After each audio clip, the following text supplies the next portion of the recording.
¿Qué pasa, titanes?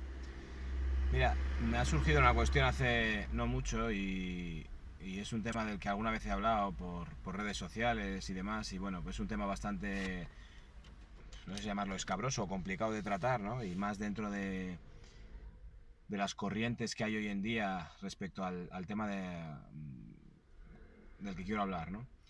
Pero bueno, creo que estoy en cierta disposición de hablar del tema o reflexionar en voz alta, que al final es lo que hago, y después nutrirme un poco con los comentarios que podáis hacer. Y si somos todos un poquito objetivos, pues intentar elevar un poquito nuestra conciencia y nuestra capacidad de percepción, ¿no? Yo soy de la tendencia, parta del vídeo de esta idea que alguna vez he dejado caer, de que tendemos a una cultura global. Es decir, que innegablemente, para mí, el futuro de la humanidad es una mezcolanza de razas, si queremos usar ese término, y de culturas. Creo que Internet, dentro del caos que es, el último comentario que acabo de leer es Internet es un caos, de un vídeo anterior que he hecho, que efectivamente, dentro del caos que es Internet, y dentro de lo difícil que es a veces entender que nos podemos entender entre los humanos, creo que la caída de fronteras es una realidad. Eh, la emigración es una realidad más que nunca en la historia de la humanidad. Eh, Hasta hace nada había un gran porcentaje de personas que nacían y morían en el mismo pueblo y como mucho iban a la ciudad. Poco a poco, hoy en día es extraño encontrar personas que no hayan salido de su pueblo, no, que no hayan salido incluso de su país, ¿no? Aunque sea en un viaje, un Erasmus, un lo que sea. Y las generaciones que vienen, pues esto se va a acentuar muchísimo más. El trabajar fuera es una especie de casi necesidad, obligación en muchas ocasiones. Y si no, pues el conocer a una persona de otro país, el viajar con él, a lo mejor te enamoras de una persona de otro país. Y esto que ahora, hoy en día, pues es un porcentaje bajo, entiendo que con el tiempo vamos a tender a una globalidad. Esto no quiere decir que se menosprecie la cultura de uno. Quizás podamos vivir en una bonita unidad en diversidad, ¿no? Que de alguna manera se mantengan ciertas tradiciones, ciertas culturas, etcétera, ciertas partes de la cultura original, pero es que no veo posibilidad de que de aquí a, no sé, unos siglos se sigan hablando de compartimentos, se sigan hablando compartimentos estancos casi, ¿no? Entonces, creo que se está generando una cultura global. Insisto, Internet dentro de su caos es el nicho donde se está generando una cultura global. Creo que una barrera como el idioma desaparecerá a no mucho tardar gracias a la tecnología. De hecho, fijaos que el inglés en sí mismo pues es un idioma que quizás en España no, pero si sales un poquito de España, incluso si viajas por África, te das cuenta de que el inglés es una herramienta que se está usando desde hace décadas. Pasa que en España pues hemos tenido un problema con el inglés. Básicamente también porque tenemos un idioma que es muy potente y muy poderoso. Entonces, bueno, pues tampoco ha habido una necesidad. Quizás si hablásemos un dialecto por ahí perdido, hubiéramos necesitado de otra manera introducir el inglés y bueno. Pero bueno, eso ya es otro tema, ¿no? Eh, yo, desde la experiencia que tengo, y hay una cuestión que a mí me quema muchísimo, que me ha quemado mucho, que es el cómo he visto ciertas cosas de los inmigrantes en la escuela, inmigrantes y determinadas etnias, ¿no? No vamos a entrar tampoco en detalles porque da igual, porque generalizar, que es lo que voy a hacer en este vídeo, está mal, pero bueno, es una realidad que se repite, ¿no? Y que yo me he visto expuesto a ello en repetidas ocasiones. Yo pienso, mirad, concretamente en el caso de España, que es lo que más quizás conozcamos, ¿no? O los que me vean desde países sudamericanos, pues lo pueden entender desde su perspectiva. Pero bueno, a lo que voy es que toda tierra, todo país, todo estado, como queráis llamarlo, tiene su cultura y luego tiene un estatus a día de hoy. Hoy creo que es 18 de julio del año 2019, pues España es como es. Pero esto de es como es fruto y es resultado de un conjunto de esfuerzos, de sangre, sudor y lágrimas que durante la historia del país se han derramado para que a día de hoy, 18 de julio del año 2019, España sea como es. Quien ha viajado un poquito por el mundo, incluso a países guays y maravillosos, se va a dar cuenta rápidamente, si no se ha dado cuenta, o sea, es necesario quizás a veces viajar para darse cuenta de esto, de que en España se vive muy bien. De que España es un gran país, independientemente de nuestros políticos, e independientemente de un conjunto de personas que, bueno, pues ponen las cosas difíciles, ¿no? Pero en general España es un grandísimo país. Y las cosas que ha logrado España y las cosas que ha hecho España son hasta cierto punto dignas de admiración. Es verdad que hoy en día sufrimos a la clase política y esta clase política genera un estado en el español medio de asqueamiento, ¿no? Pero bueno, dentro de lo que cabe, podemos decir que comparado con muchos otros países, pues estamos en un nivel y una calidad de vida bastante aceptable, ¿no? Tirando para arriba. Y el que lo niegue, de verdad que se dé una vuelta por el mundo. ¿Podíamos estar mejor? Por supuesto que podíamos estar mejor, pero también podíamos estar peor. Es verdad que sufrimos, y esto de verdad que cada día yo creo que lo sufrimos más, una clase política muy mediocre, que nos genera un estado de ánimo bastante tirando por lo bajo, que no sé cómo explicarlo, que vivimos en un sistema que de alguna manera nos genera un estatus que podía ser mucho mejor. Y bueno, un conjunto de cosas de las que podríamos estar hablando durante horas, ¿no? Pero bueno, como punto de partida, podemos decir que estamos en un país bastante decente, ¿vale? Que dentro de lo que está el planeta Tierra, dentro de la media, pues bueno, podemos darnos con un canto en los dientes y estar bastante orgullosos de todo lo que hay aquí, ¿no? Y claro, esto que tenemos aquí, insisto, es fruto de una historia. Entonces, este vídeo no lo van a ver las personas a las que a mí me interesaría que las vieran, ¿no? Pero bueno, quizás se pueda difundir el mensaje de alguna manera, o quizás yo me quedo más tranquilo diciéndolo, ¿no? Y es lo siguiente. Mira, el emigrante que viene a España, yo le daría una recomendación. Y lo primero es que estudie la historia de este país. Pero bueno, esta recomendación iría para cualquier persona que decide emigrar y vivir en otro país. Tiene como requisito fundamental estudiar la historia de ese país. Tú fíjate que, por ejemplo, en Estados Unidos, para que te den no sé si se sigue llamando green card o bueno, para que te den la residencia o yo no sé qué estatus, te hacen un examen. Te hacen un examen, entre otras cosas, de historia, de idioma, etcétera, ¿no? Bueno, pues yo, independientemente de eso, creo que es justo que una persona que viene de fuera a instaurarse en un país estudie la historia de ese país. Y de alguna manera estudie la cultura de ese país. Y cuando digo estudiar no es simplemente leerse una guía de turismo, ¿eh? Porque es necesario que esa persona muestre respeto por el país a donde ha decidido ir a viajar. Digo, a viajar, a establecerse. Bueno, a viajar, desde luego que como turistas todos entendemos que debemos mostrar respeto, ¿no? Pero una persona que se va a instaurar y va a empezar a beneficiarse de una cultura,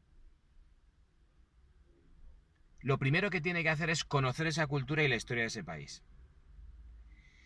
Y después, sí o sí, desde mi perspectiva, tiene que honrar la historia y la cultura de ese país.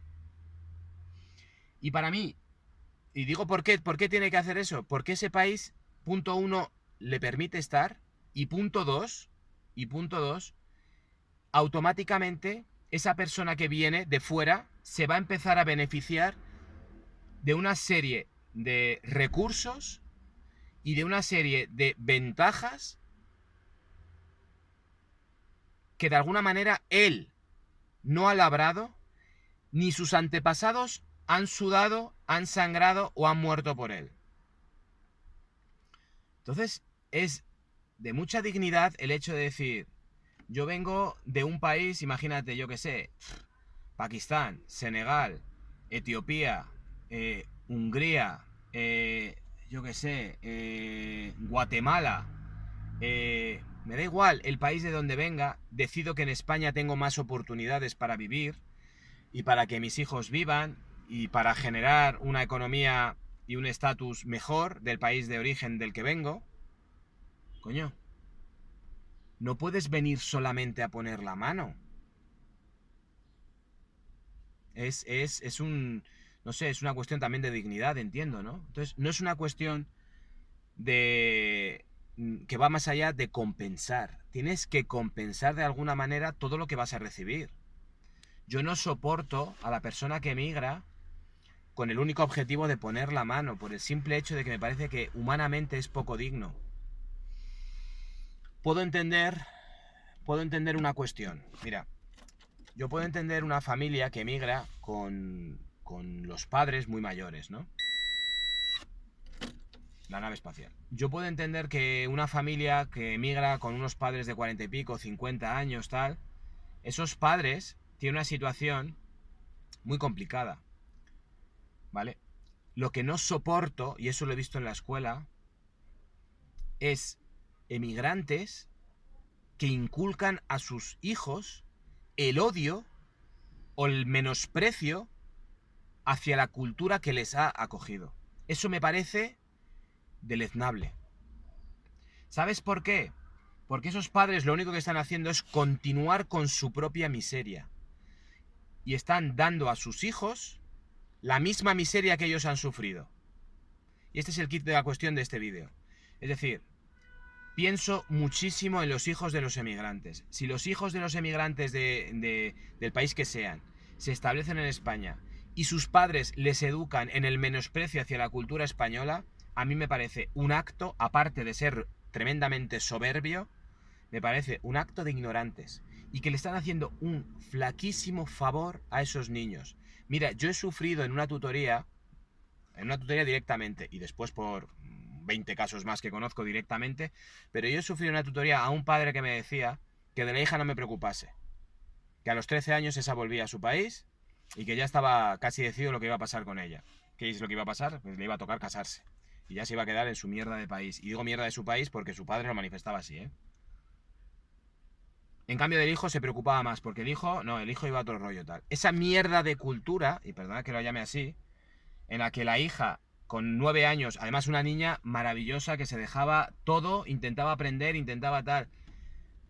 Esa sinrazón que obligaba a esa niña a volverse a su país a los 13 años, a casarse y a seguir con una rutina de basura. Perdona que me dirija así, pero es que así es lo que sentí mirando a ese padre a la cara. Pues ¿qué queréis que os diga? Contra eso yo me tengo que rebelar. Contra eso yo me tengo que rebelar como ser humano, ya no como tutor de esa niña, ya como no como nada. Y luego los varones, o cualquier niño que esté aquí y sea inculcado hacia, no, mira, esta cultura en la que estamos aquí solamente para chupar del bote y no te mezcles con ellos, no sé qué, y vas creando una especie de gueto de la cultura que sea, me da igual. ¿Eso qué es? ¿Eso qué es más que una especie de parasitismo? Súper chungo, ¿no? Y muy desagradable. Coño, tú fíjate el inmigrante que es inteligente que le dice, no, mira hijo, venimos de un lugar en el que la cosa estaba muy mal, aquí tenemos oportunidades, lo primero que tenemos que hacer es entender esto. Vamos a intentar entender esto y vamos a intentar, independientemente de que mantengamos ciertas tradiciones o cierta cultura, independientemente de eso, que me parece muy respetable, hay que respetar el país que nos acoge. Y hay que respetar su cultura, su idioma, sus tradiciones, sus todo. Porque es que si no, tú vas a ser igual que he sido yo y hemos sido de donde venimos. El único cambio posible es la integración cultural. El único cambio posible, el único camino para ese niño de padres emigrantes es acabar de integrarse completamente en la cultura del país donde han decidido ir. Entonces, qué complicado es ciertas cosas, ¿no? Qué complicado es ciertas cosas. Y qué delicado es ciertas cosas, ¿no?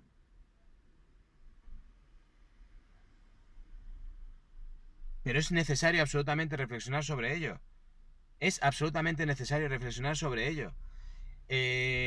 Como país acogedor o como persona que emigra, no se puede venir exclusivamente a poner la mano y vivir del cuento y si tú, por la edad que tienes, el que me esté escuchando, que ya digo que dudo que esto lo escuche nadie que me interese a mí que lo escuche, ¿no? Pero bueno, Si tú por la edad que tienes ya no puedes encontrar un trabajo digno aquí y eres capaz de vivir de subvenciones, porque para vivir de subvenciones hay que ser capaz de vivir de subvenciones. Subvenciones, además, que viene de un bote del que tú, ni tu padre, ni tu abuelo, ni tu tatarabuelo puso nada. Si tú eres capaz de vivir así, al menos intenta que tu hijo no aprenda ese modus operandi. Que tu hijo, en un país como España, tiene oportunidades de ser casi lo que quiera si se esfuerza. Véndele eso a tu hijo. Mira, yo pienso que los países que hoy en día funcionan muy bien, normalmente, si te fijas en la historia, han sido países que han colonizado. ¿Vale? España ha tenido muchas colonias. España es verdad que ha llevado cultura, ha llevado salud, ha llevado un montón de cosas, pero también se ha llevado mucho oro de muchos países. Entonces entiendo que haya que equilibrar ciertas cosas a día de hoy. Entiendo que sí, yo cuando trabajaba en el call center mis amigos, mis compañeros de trabajo llamaban panchitos a los teleoperadores que